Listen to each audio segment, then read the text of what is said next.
जिंदगी है, अगर उलझेगी नहीं तो सुलझेगी कैसे।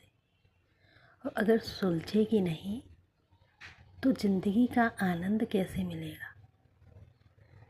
जब ज़िंदगी उलझती है तो ज़िंदगी में संघर्ष हो जाता है, संघर्ष मिलता है, लगता है कि बस सब कुछ ख़त्म हो गया, कुछ भी नहीं बचा ज़िंदगी में, और हम हार जाते हैं, हमारा कोई साथ नहीं देता है।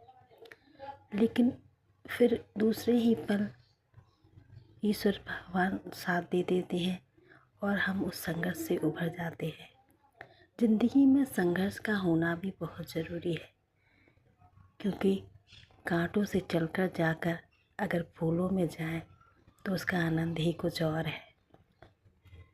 सुख से दुख में जाओ तो तुम सुख की अनुभूति भूल नहीं पाओगे, लेकिन दुख से अगर सुख में जाओगे तो वो दुख भूल जाता है।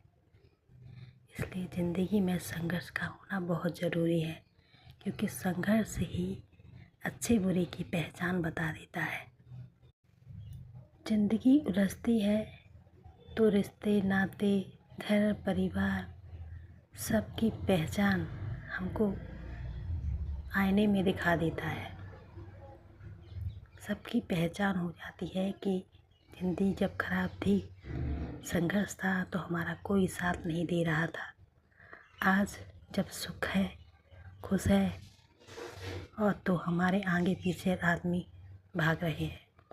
इसलिए संघर्ष, जो दुखी है और संघर्ष कर रहा है, उसे कोई दो कौड़ी में नहीं गिनता है। लेकिन संघर्ष के उभरते ही जब उसे उपाधि मिल जाती है तो सब आगे पीछे फिरते हैं।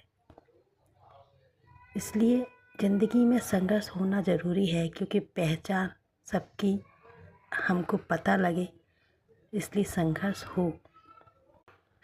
सुलझने के बाद अगर ज़िंदगी उलझ जाए तो बहुत आत्मिक कष्ट होता है, लेकिन उलझी हुई ज़िंदगी अगर सुलझ जाए तो उसका मज़ा ही कुछ और होता है।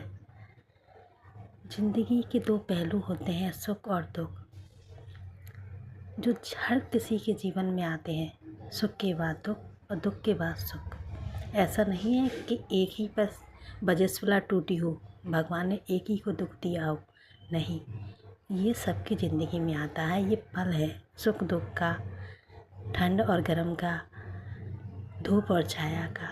ये एक संग है जो सबको मिलता है, और वो कुछ नहीं देखता है